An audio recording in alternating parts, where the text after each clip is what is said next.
All right, so in the previous lecture we looked at how to compute the solution of a Laplace equation. And of course, ultimately we're not interested in just generating numbers, but we really would like to compute something that we can look at, something that gives us an insight into how the solution actually looks like. And so what I would like to show you this time is how to visualize this with one of the more modern tools that we have in numerical mathematics or in scientific computing, how to visualize something. And in particular, how to use a tool that is called Visit.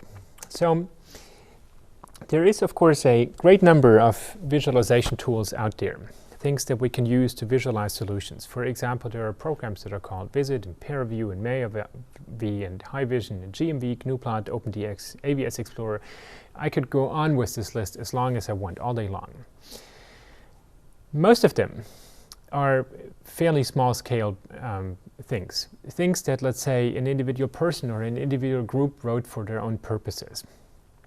But ultimately, what you want to not happen is that you get stuck with a tool that might do what you want to do today, but not what you want to do tomorrow. And so that might be good for now, but you would have to relearn something else at a later time. And there's only a relatively small number of really professionally developed large-scale visualization tools that really will take you basically through, well, I don't want to say your career, but let's say through the next several years at least, as long as we can foresee things in scientific computing today. And so among this list there is Visit and ParaView. OpenDX still exists. I don't know if the AVS Explorer still exists, but these are, let's say, basically the big tools.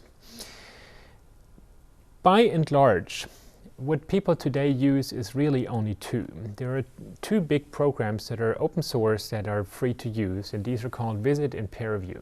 Visit is developed by the Lawrence Livermore National Lab in California, and the other one is ParaView that is developed by, I believe, Los Alamos National Lab in New Mexico.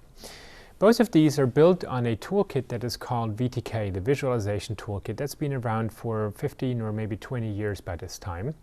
That provides, let's say, primitives for visualization. So it is a toolkit that allows to describe a whole scene in terms of, for example, triangles and tetrahedra, and then comes up with a visualization of this. So both of these support practically everything that you ever want to do with visualization. They allow you to visualize a surface. They allow you to visualize a contour surface through a three-dimensional plot. They allow you to do volume rendering. So I'm a person who likes Visit better than ParaView. That's my personal preference. I think that it has a really easy-to-use interface that I'm going to show you in a little bit. Both of these programs can use very large data sets.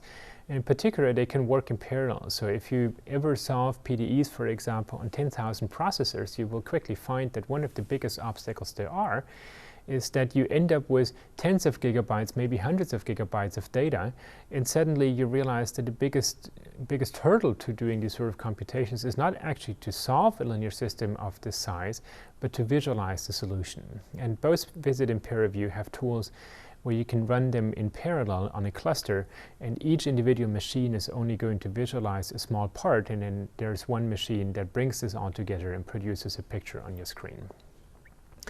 Both of these are very well supported, have been around for a few years, and can certainly or will certainly be around for a few more years to come. So these are not evolutionary dead ends that you're going to sit on.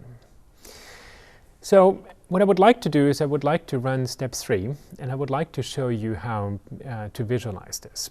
So let me go over here. So if I'm in step 3, the first step that I always needed to do was that I run CMake, and I can use the same command that I have used previously. Okay, and then I needed to run the program, so I do this with make run. So that compiles the .cc file into an object file, it links it into an executable, and then it runs the output, or it runs the executable, which produces this kind of output here. So it says how many cells. There's 1,024 cells, and then there's 1365 degrees of freedom. Sorry, that's the total number of cells, including the inactive ones. There's 1,089 degrees of freedom. It starts the CG iteration with a residual of 0.1, and it ends the iteration after 48 iterations with a residual of 5 times 10 to the minus 13, which you remember is smaller than the tolerance that we wanted, which was 10 to the minus 12.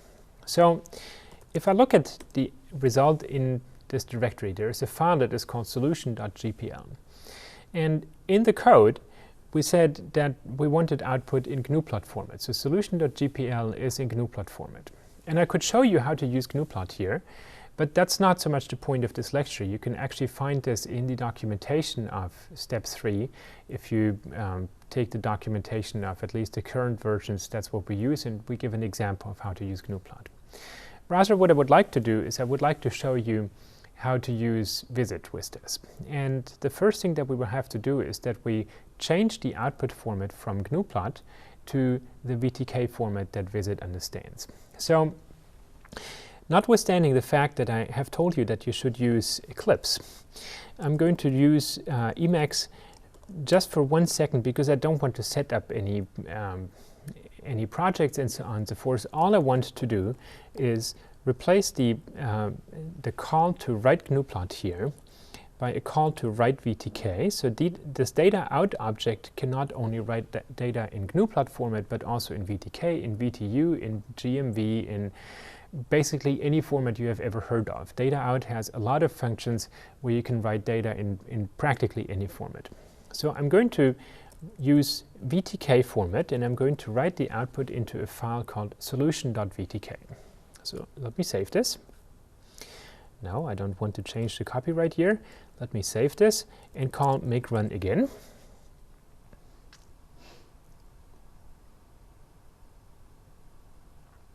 So it compiles the object and runs the whole thing, and what we should have gotten is a file solution.vtk right here. Right? So this is the one that I'm going to visualize. So if you have downloaded visit, then just call visit, and what you get in the beginning is a blank screen. So the first thing when you want to operate visit is always the following. You select a file that you want to visualize. So I'm clicking on open, and I'm going to select solution.vtk. So I pick this, and then first nothing happens, because right now I haven't selected how I actually want this thing to be visualized. So that's where this add button comes into play here. So if I click on add, it's going to show me a good number of different possibilities of what I can do with this. So for example, I can choose a pseudo-color visualization. So I want to visualize the variable that I have named solution in the output file. You remember that when we said data out.add data vector, we had to give the vector and the symbolic name. So solution, that is the symbolic name here. So then it adds this here, and I will click on draw, and so this is what I get for now.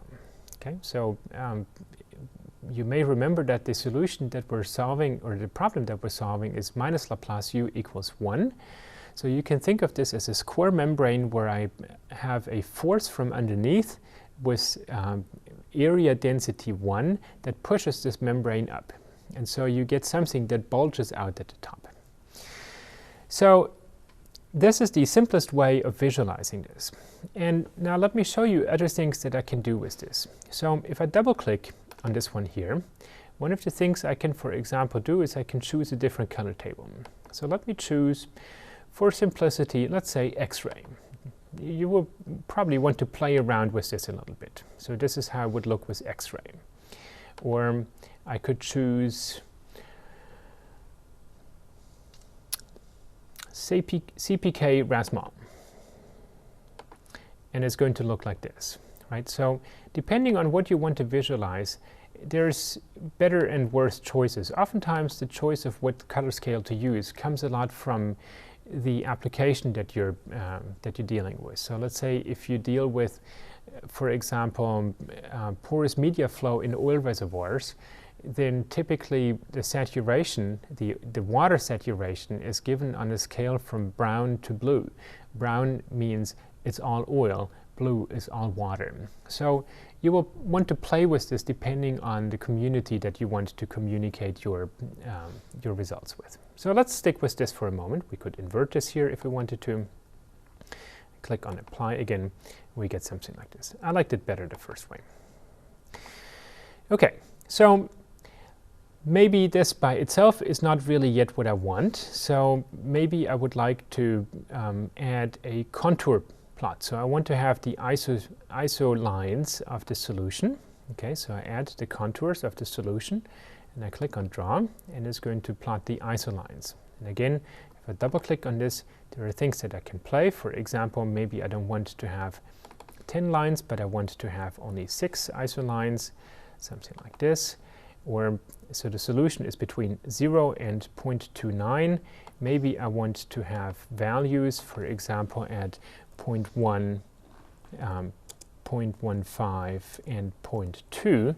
So it's hopefully going to plot 3 contours like this. Okay, I could change the colors of each one of these contour lines. So there's a lot to play with. Okay, so there are many other things that I can do with this. For example, if you have a flow problem, for example, we're going to come back to this in step 22 when we deal with the Stokes equations, where you compute the velocity and the pressure. So oftentimes one of the things that you want to do with the velocity is that you want to visualize the velocity as vectors, as a vector field. So in this case, you would click on add, you would click on vectors. It turns out that here in this case, of course, I'm just solving a Laplace equation. There's no vectors there. I have not defined any vectors. There's nothing for me to plot.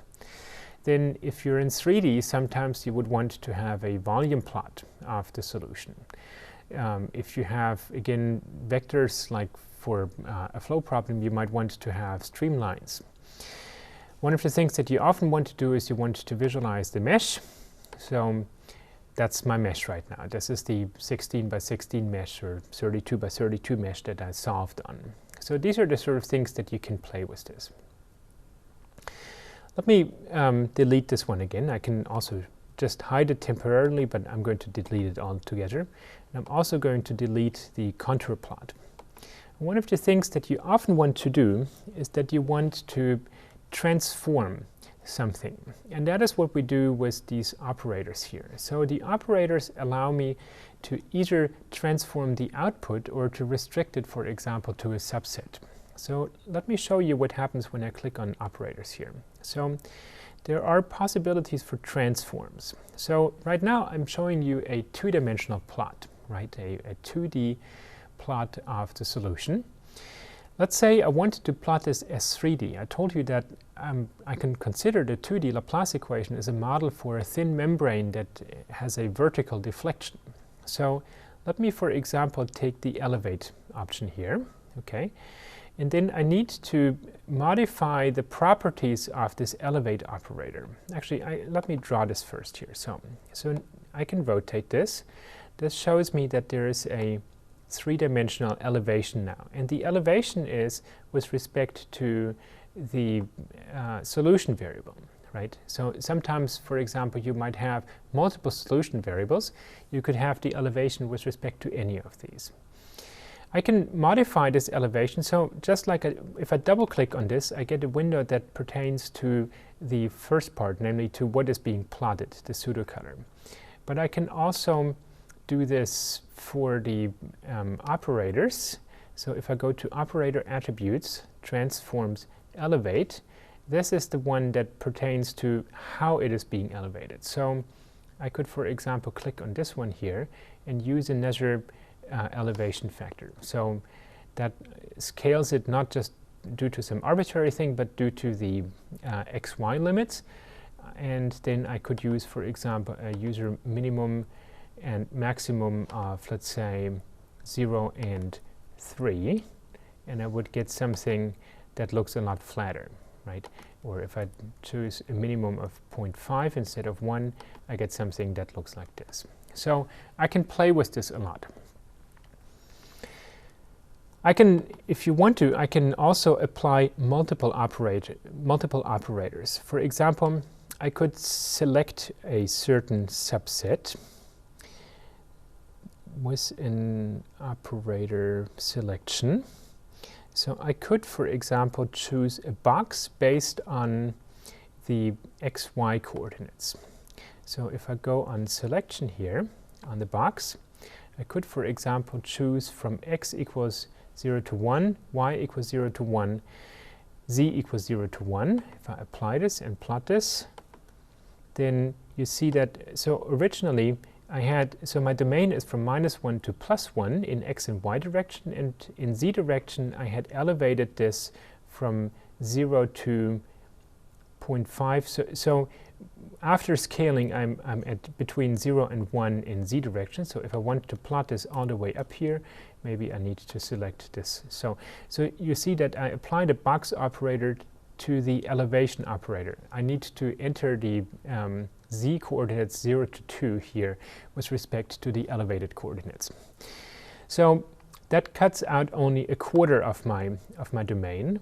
Another possibility would be to select not based on x, y, z, but based on solution values. Let me show this to you again. So what I would like to do is, so typically what I would want to do in a case like this, I would like to add another pseudo-color plot here for the solution. Okay, and again it has the box and the elevate, so if I plot this one here, I get the same picture twice, except that the second time it has the different color scale.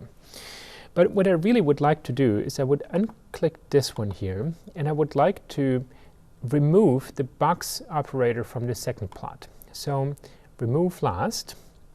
So I get something like this. So I now have the first plot is still going to plot something in the top right quadrant. The second one just draws over it. So one way I can do this to see that I have both is to just select the opacity of the second one and reduce it by 50%. So now you see that there's still the original part over here. But what I really would like to do is for this second plot, I would like to limit this so to, for example, values that are less than, let's say, 0.5. And so what I'm going to do is I'm going to add an operator here that selects based on a threshold. And then I need to set the operator attributes of this threshold, so selection threshold, namely that it adds an expression based on my solution variable, and the minimum of this should be 0, and I want to plot everything up to 0.5. Let's see what happens here.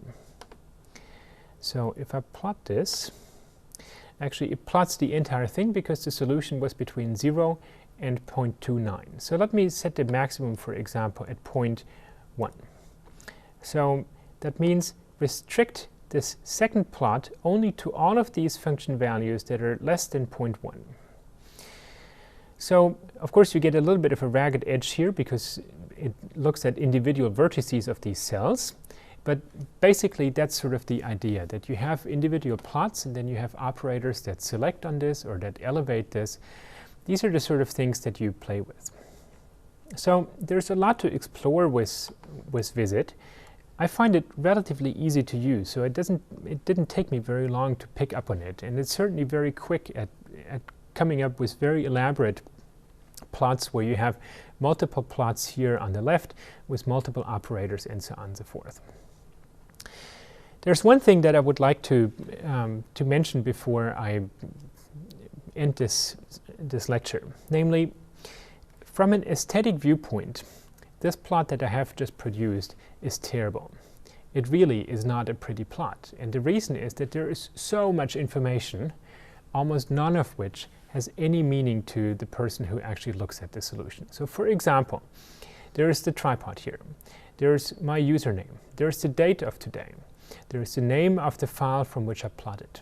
There are two color bars that are both showing the same sort of information. The x, y, z axes are all plotted and they all have fine scale ticks, axis ticks, and they have their labels as x-axis, y-axis solution. That is a lot of information and it completely distracts from the picture. It's also just not pretty. So one of the things that I always do is pretty much as the first one. I go to Controls and then Annotation. And I'm going to click on no annotations at all. And so then I hit Apply, and you see that suddenly it's just the plot that's left. So that is, of course, typically what you really want to show. From an aesthetic viewpoint, this picture has just become so much better. So you really want to play with this. Now, sometimes there are good reasons why you want to have certain information be included. So for example, let's say you would want to have the bounding box included. Then you go to 3D and you add Show Bounding Box, and you click on Apply, and your bounding box is back. Okay, so that might be of interest. Maybe you're interested in showing the z-axis, for example. Okay, so in this case you would say Show Axes, and maybe for the x-axis I'm going to get rid of all this stuff, and from the y-axis I'm going to get rid of all of this stuff. And the z-axis now still has its tick marks. Okay, so see this at the bottom here. Let me rotate this out so it's a little bit easier to see. And then we can play with exactly we want to show there. So I could, for example, show for the z-axis, I could have a title, a custom title that could be something. Actually, it already shows to me solution, which I don't really understand. So let's see what happens if I just type ABC here. If that, yes, so I might want to label it like this. Then maybe I want to have the tick marks not automatically set, but let's say, for example, between 0 and 1. I would have to play a little bit with this, I suppose. But so you get the idea that what really should happen when you play with pictures is that you should restrict yourself to the things that are really important to you. Because ultimately, you want to tell a story with a picture. A picture that you create is there because you have a message. It conveys a sort of information. And so you need to figure out, when you visualize something, what is the message? What is it that you really want to show?